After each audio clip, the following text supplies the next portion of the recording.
Carter, thanks for taking a little bit of time with me this morning.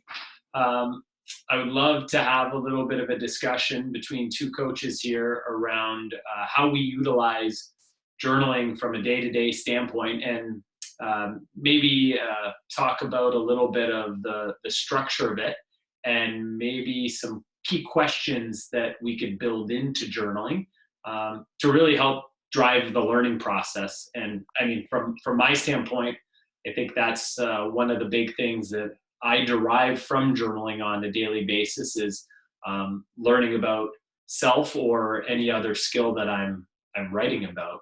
So I thought maybe you can start off a little bit with describing kind of what your journaling practice looks like. Yeah, absolutely. Um, and I think you and I would definitely have some differences in how we go about our practice, which is completely normal. And for me, I would say my strongest practice with the journal comes through reflection, uh, usually nighttime reflection, and in that time, usually looking back on the day and the things that I did well, um, things that make me better moving to the next day, and perhaps how I could be better the next day. The good, better, how is a good reflection piece and really easy to kind of get into a nice habit of doing. I found that's like a nice entry reflection, if you will, entry level reflection for the journal practice.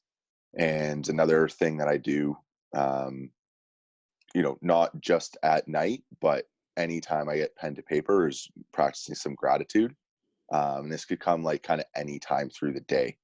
Um, Definitely, if it hasn't happened already in the day at nighttime, kind of like, before the good, better, how, you do three bullets of gratitude. And, it's just a really nice way to kind of wrap up the day, hopefully ease the thoughts as preparing for bed and to have a good night's rest. But it's not a perfect science always. Yeah, I'd say from my standpoint, Carter, we're complementing each other nicely. Where most of my journaling has been happening more in the beginning part of the day, and I've used it more from a projection standpoint, starting to kind of get a clear idea of the mindset I want to bring into my day. Certainly, gratitude is where I would often start, and I think important that you mentioned when you're doing your reflections, the order of the reflection is super, super important. So the fact that you said good, better, how is really the magic move, where we're trying to pump in some of the good stuff before we get into some of the things that we could probably do better. So I usually start my morning journaling with gratitude, and I'll often have 2 to 3 things that I'm grateful for. And I try to be as broad as possible with it, where it might be one experience from the last day. I'll usually go there a lot with my gratitude. And then, an individual that I am grateful for. Oftentimes, again, it could be an individual that I spent time with the last day or the day before.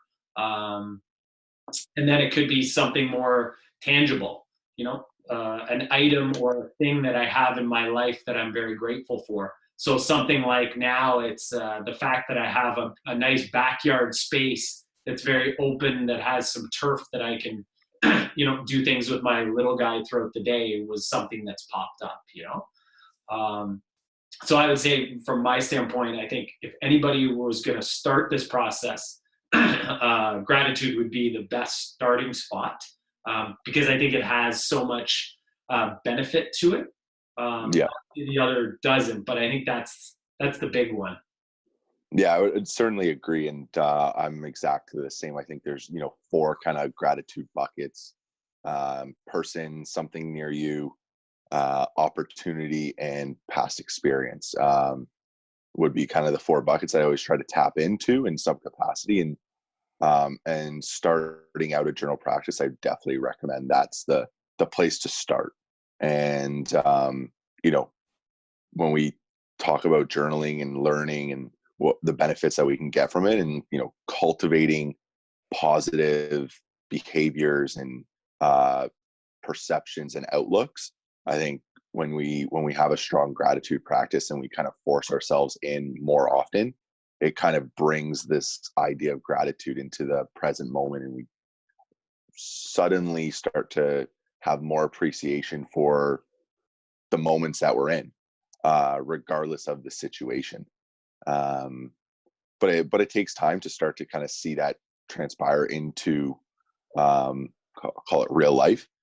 But it does happen, and it's a very, very powerful tool. And I think, the consistency of the journaling or the gratitude piece with it, I think, as you're alluding to, is the key thing.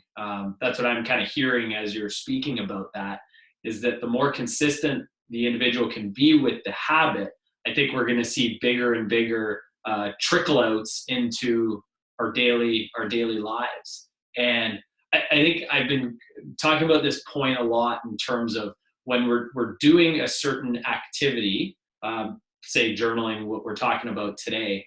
There's kind of two sides of it. I see like there's the benefit of the habit for the future.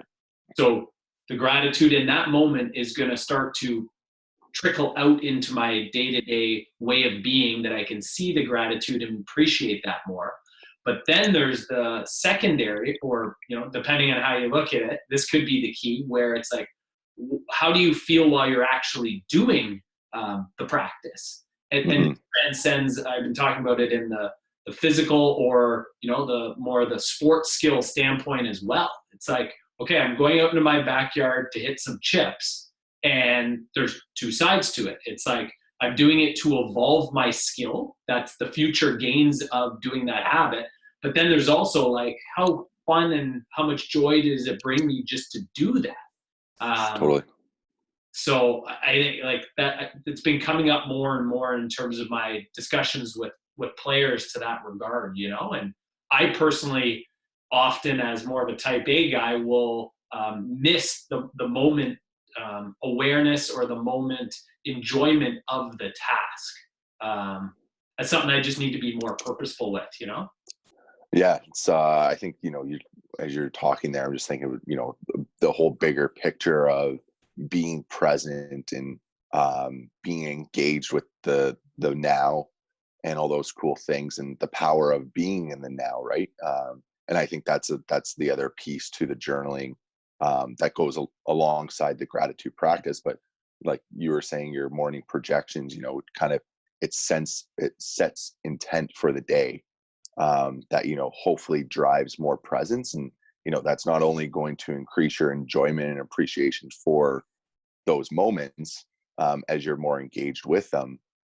It's going to make those moments of much higher quality, which are going to lead to skill acquisition, and improvement or development, moving forward. So the whole thing of creating more presence through the journal is, I think, absolutely a great piece. And I'm a little bit more loose with it, and I definitely have a morning midday practice.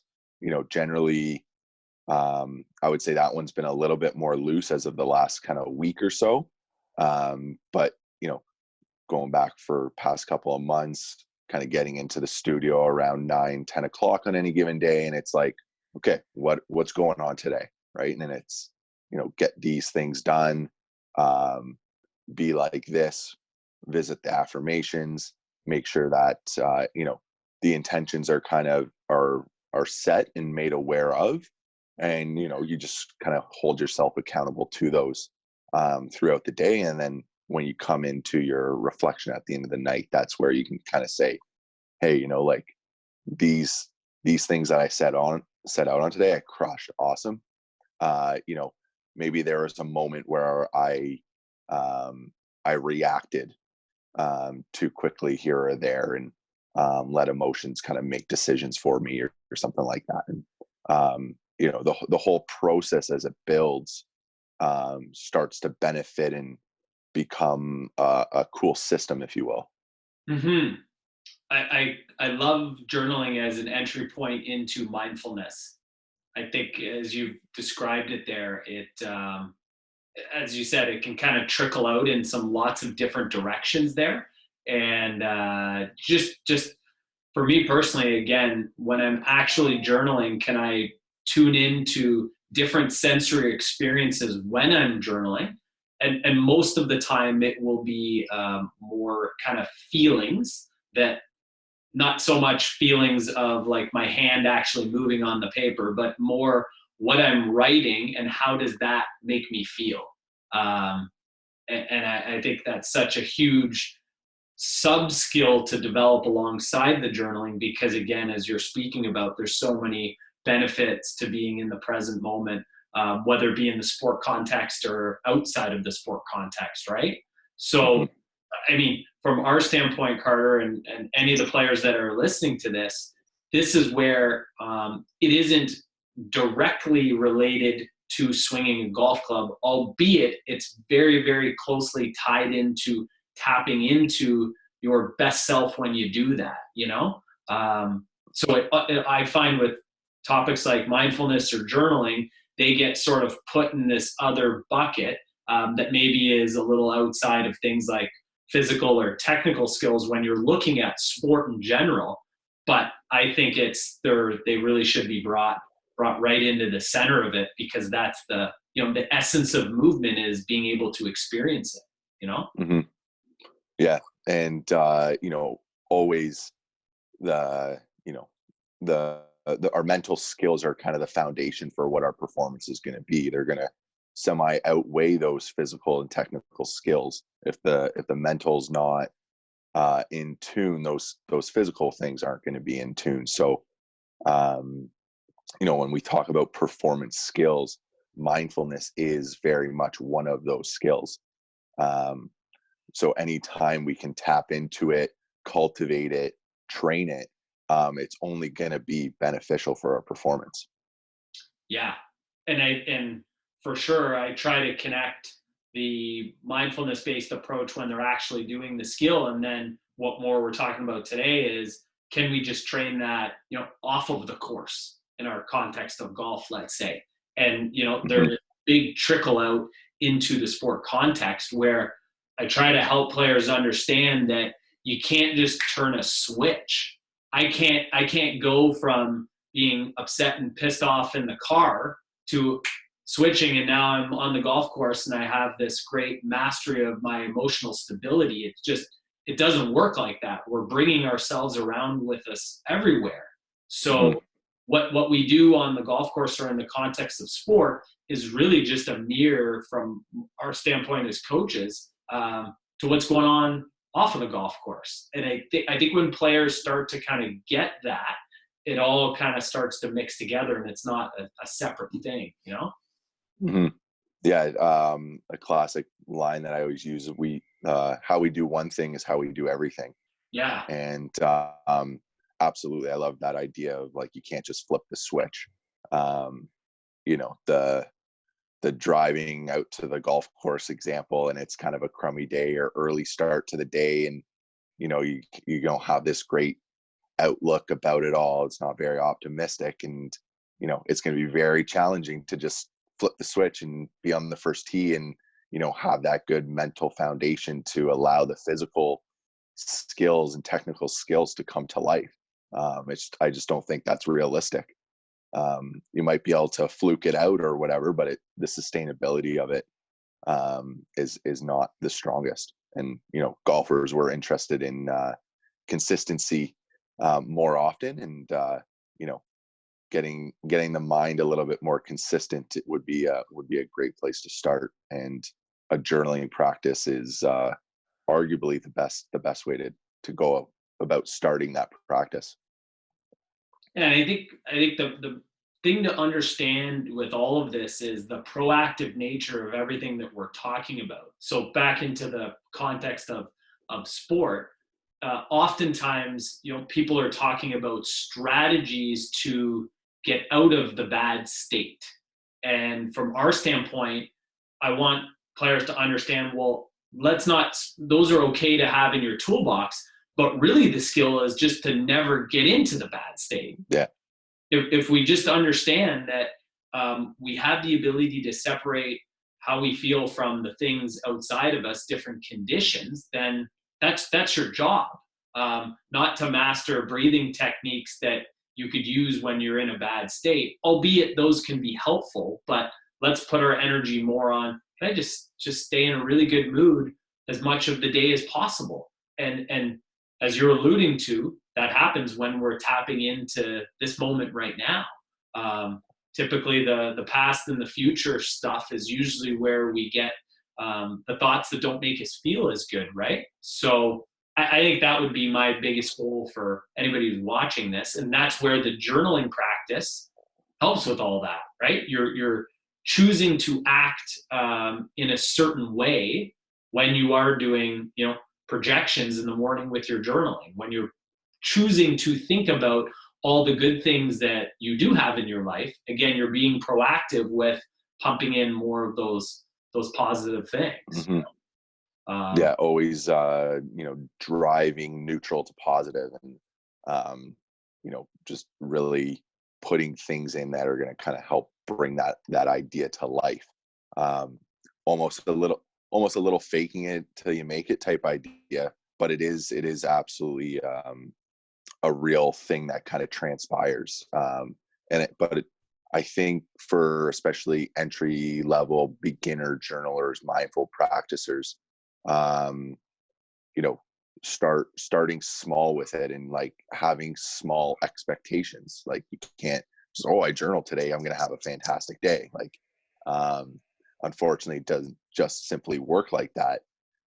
But the more often you kind of get that pen to paper, be present with that, see how that feels, project the things the way you want to be, and sit with the things that make you feel good and things that you're grateful for.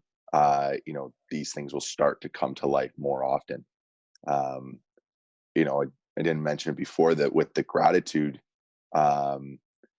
we both have a very similar practice, and one thing I hold myself to is to try to never really repeat the things that I said, the previous day, or even like within the week or the month, and having to kind of sit there and dive deeper with each one of those bucket pieces. Eventually it will almost become a little bit more of a challenge, where you have to kind of like, it's not just like, oh, mom, house, and the ability to play golf. Now it's like you got to kind of sit and ponder it a little bit more, and it's like now you're thinking about why those things, and why that they drive, and why you're grateful for them. And that, I think, will help in time, that more mindful practice of the journal, which might be a little bit tough at first, because like you sit down to a brand new journal, it's like, what do I do? Like, I just got a blank sheet of paper, like what do I write? Who do I write about? How much do I say, or how little do I say? And so I think at the beginning, just like anything, there's probably going to be some interference, which will make it a little bit more challenging to be mindful with it. But, again, just like working through that slowly, and start small and let it kind of build into, what is good for you. So what is good for Jeff, what is good for Carter, it's always going to be different for the next guy. So, starting small, and let it build over time, and you will find your little nuances that you like, and the little tricks that work for you that help cultivate these things that we're talking about. Mm-hmm. That's a beautiful piece, Carter. The 1% rule we talk about endlessly. Anything related to skill development with players, and it's certainly applicable in the journaling practice. Start small and just try to be a little bit better every time you put that pen to paper. And Mm-hmm. your point, that could be adding more dimensions to the journaling, where it's I'm just starting with gratitude, and then I'm now starting to put some points around intentions as my second layer, and it just kind of builds and builds. But know that if you're moving it in that 1% direction, that's really all that you need to do in terms of the daily practice. So I think that's a big one, and oftentimes we're wanting to see the the change with the habit immediately, right? And that's not the way skill gets developed. So journaling's very, very similar to that. Yep. Yeah, Carter, thanks so much for your time with all that. Some Yeah. great insights as always, and I know they'll be very beneficial to anybody who listens to this. So thank you so much. Yeah. Awesome, man. Yeah. They're really good. We'll talk to you. Bye bye. Bye now.